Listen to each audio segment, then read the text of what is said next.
Ganda, kalolo pogi, sa mga mami natin at daddy ng mga pogi at mga ayan, narito na po ako sa school. Sobrang kaba ko. Kala ko talaga late na ako. Kaya ako ay masyadong nagmadali. Halos takbuhin ko na ang room. Pero tingnan mo naman kung nasaan ang mga bata nung ako dumating. Ayan o.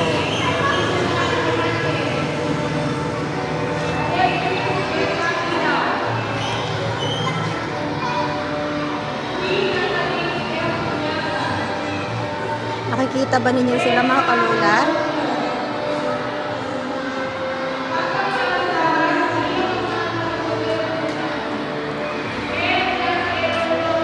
Dadalhin ko kayo sa kanila.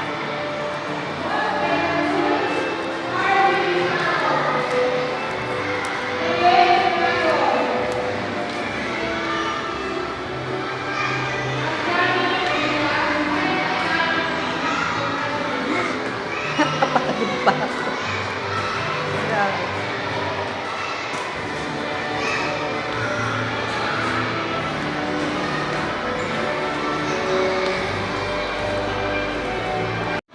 Ayan yung mga bata, mga kalola. Mayroon silang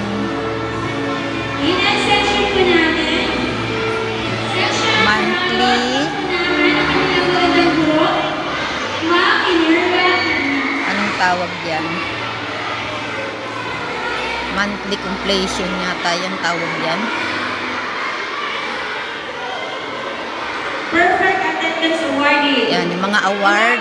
Yan. May mga award sila. Adrian James Vino. Monthly award ba yan? Or Aphrodite Lisbeth R. Fermea. or quarter? Ano si Aphrodite? God bless. Academic Excellence Award. Adrian James Vino with honor. Yan, may quarter award sila. Mga grade 3. Yan. Kaya sigurado, hindi na yata ako makakapagturo ngayong unang Yan ang kanya nilang constitution section sa Orayon. Dahil narito pa sila sa labas.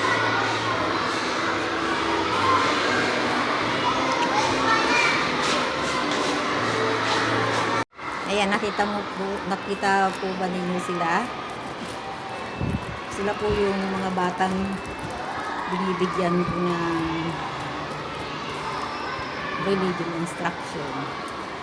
So, pag matapos sila ng 7, 10,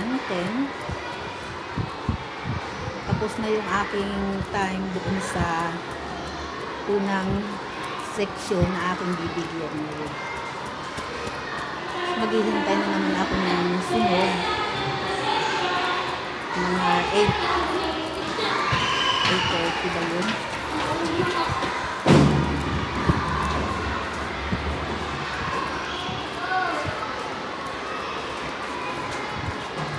So, bali, 3 section ang binibigyan ko sa umaga.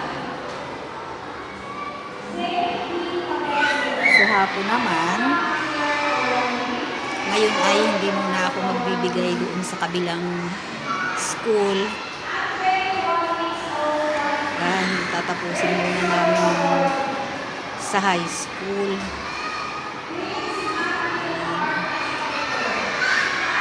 Siguro mga Pebrero na ako magbibigay. Kumusta naman kayo mga kaganda? Kumusta po ang inyong araw?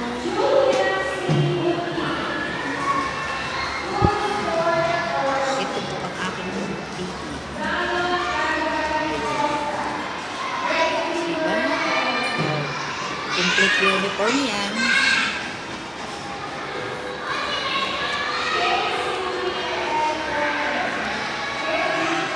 Sabi ako,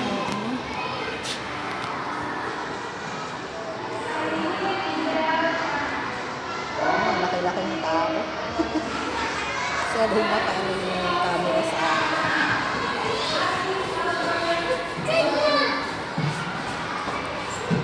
Ayan, ito po ang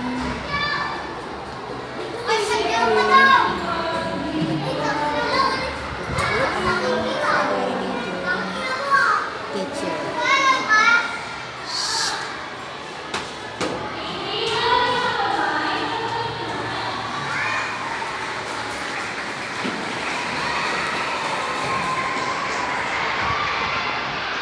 Hindi pa sila tapos. Ayan. Ang mga nakikita niyo dito. Malawak na yung school natin. Ikatatlo pa lang. Kaya lang hindi ko naman tayo makikot-ikot.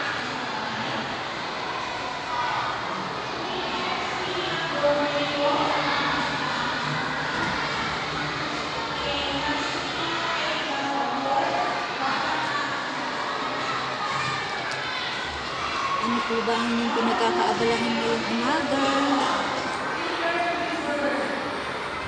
So, maya-maya po sa aking pagtuturo.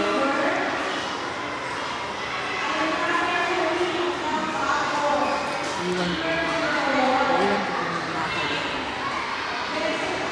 Mga lola, nag-almusal na po ba kayo? Mga kaganda. Kayo po ba ay mag-exercise na? Ayan yung exercise ko ngayon. Tumakbo. Kakamadali. Masyado po bang maputi yung aking mukha? Hindi ko nga po alam kung okay ba yung aking kilay. Sabi ko magmadali.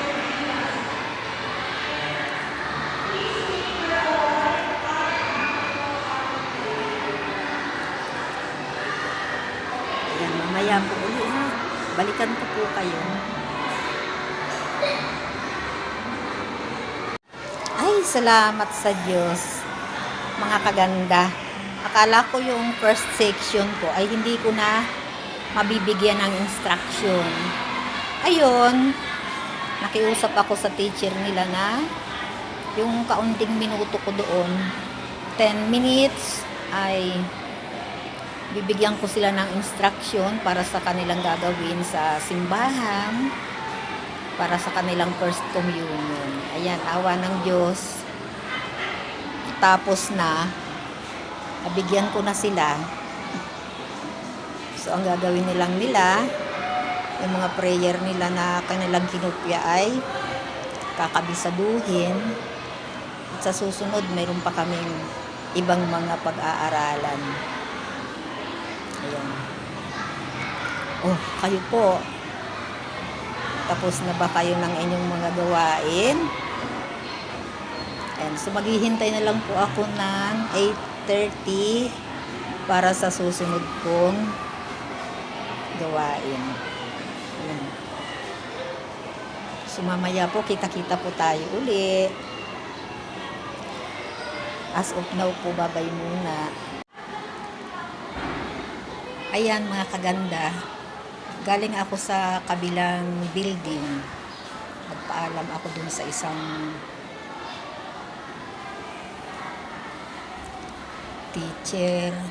chairman teacher, na hindi makakapasok ng unang seksyon yung kasama ko. Kasi pinababa sila ng jeep dahil naghulihan. Ayan, kasi walang mga prangkesa, mga kolorum. Ano naman kasi yung mga driver na yan? Gustong kumita, pero ayaw naman ng legal. Oh, ganyan. Sinumpong na naman yung mga, anong tawag dyan? Anong tawag sa kanila? Mga nanghuhuli na yan. Naharangan na naman sila. Kawawa yung mga pasahero. Isa na dun yung aking kasamahan, malayo pa naman yun. Tapos nilapag sila sa lugar na walang jeep. Ang layo ng nilakad niya, naglakad pa siya ng 30 minutes bago nakasakay sa jeep. Jeep na yun, tayo pa para lang makarating dito sa school. Biruin mo yun, matangkad yun. O di, ang sakit na ng likod nun. Ilang minuto pa bago yun makarating dito. Lalo ngayon, traffic na. Kanino bang kasalanan yan? Kasalanan yan ng mga gustong kumitang mga driver. Kaya dapat dyan talaga, hulihin na lang muna sila para matuto sila, maging legal yung kanilang gawain. Tama, mahal. So, kasi naman napakamahal ng mga binabayaran din sa gobyerno natin. Biruin mo magkano ang prangkesa ngayon sa jeep. Oh. Tapos magkano lang kikitain din naman ng mga driver. Kawawa rin naman sila minsan. Kaya nakakaisip na lang sila ng mga illegal na gawain. Naranasan na ba ninyo yun mga lola? Mga kaganda, yung kayo ay ibaba kung saan. Diba? Yung matanda na tayo tapos ay malayo yung pupuntahan natin. Nasakyan natin ay walang prangkesa. Naku. Tapos ibababa ka na lang kung saan. Buti kung ganun tayo kagaling maglakad. Sana wag ninyong maranasan yung naranasan ng aking kasamahan. Kahit hindi pa siya senior, pero ang init na pati ng umaga ngayon. Buti kung sa ibang bansa ito na may mga yelo-yelo sa paligid, hindi masyado mararamdaman yung init, di ba? Ay, malayo. Hanggang ngayon, naroon pa rin siya. Kaya pinag-alam ko na siya sa kanyang chairman teacher. Buti mabait naman. Naawa na nga sa kanya. Sabi ko nga, sir, naglalakad kasi. Naglalakad siya, wala pang masakyan. O ngayon, nakasakay na daw siya, pero nakatayo siya sa jeep. Biruin nyo yun kung anong itsura nun. Buti kung bata yun. Sakit sa likod nun.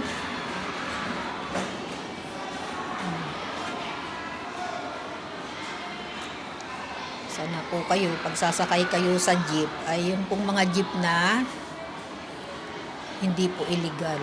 Hindi po mga kolorum. Kaya siguraduhin na po ninyo na yun yung masasakyan ninyo. Kasi kapag kolorum, naku, kawawa lang po kayo. Hirap ng karanasan na isang senior ka, maglalakad ka ng malayo. Kahit hindi ka senior. Pag ganitong mainit, tapos naka-uniform ka, lalo kung may takong pa yung sapatos. Diba? Nakaganda. Hirap.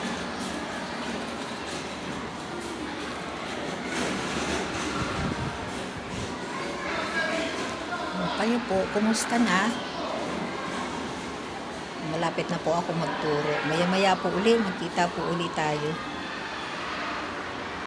Ayan. Tapos na ako ng aking ikalawang section na tinuturuan ngayon. So, nakakatuwa sila. Masaya, makukulit. Makukulit, pero masaya at malalambing. Yan, so, kakatuwa ang isang bata doon. Binigyan niya talaga ako ng regalo. Yan, tingnan mo. Diba? May pangalan ko pa. Okay, so, nakakatuwa naman yung bata na yun. Naalala ako. Okay, so, tinanong ko pala sila tungkol sa kanilang mga New Year's resolution. Hi! God bless. Saan kayo papunta? Pawis na kayo. Binalig lang po namin yung tayo. Oh. Na kayo ba ay nakapag, ano na? Nag-recess na kayo? Okay. Ayan, so, nag-bless sila. Pahinga muna ako. Mamaya pa akong 10:05 ulit. Babalik. Tapos makakauwi na ako sa bahay. Sumakit yung aking lalamunan. Tinanong ko sila, ano yung New Year's resolution nila. So, may isang bata doon na nabagbag naman yung puso ko sa kanyang sinabi. Ang New Year's resolution niya daw, sana raw hindi na siya pagalitan. Papakabait pa daw siya para hindi na siya pinapagalitan, pinapalo ng kanyang magulang. Kasi parati daw siyang pinapagalitan ng kanyang magulang. Sabi ko naman sa kanya, lahat tayo, kapag mahal tayo ng magulang natin, pinapagalitan tayo. Kasi daw, ang pakiramdam niya, hindi siya mahal ng magulang niya. Mahal ka, kaya ka pinapagalitan. Diba, mga kaganda? Kaya natin pinapagalitan ng mga anak natin dahil mahal natin sila. Kaya lamang kapag pinapagalitan po ninyo ang inyong mga anak, huwag po yung nakakaramdam sila na hindi ninyo sila mahal. Kasi sabi niya, magsusuri naman po ako pero pinapalo pa rin po ako. Kasi kung masyado na ninyo siyang nasaktan, baka kaya niya nararamdaman na hindi ninyo siya mahal dahil sobra siguro yung mga sinasabi at yung pananakit na ginagawa. So sila ay ipinagkatiwala sa atin ng Diyos na alagaan, no? Kailangang maipagkaloob natin sa kanila yung maayos na pangangalaga hanggang sa sila ay lumaki. So, iba-iba yung pagpapakita natin ng pagmamahal sa ating mga anak. So, paano man natin yun ipinapakita yung pagmamahal na yun, sana maalis sa kanila na hindi natin sila mahal dahil sa ating ginagawang pagdisiplina. Yan. Kasi nakakaawa naman kung maramdaman yan eh. Dahil baka pag ganyan ang pakiramdam ng isang bata, imbis na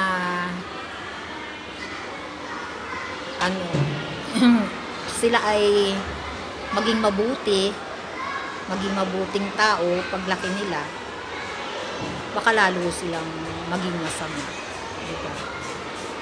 So pag naging ganun sila, ibig sabihin may contribution tayo doon bilang magulang. Hindi ako, para sa akin, hindi yung natamong kayamanan o achievement na naabot ng anak ko ang basihan ko bilang mabuting magulang.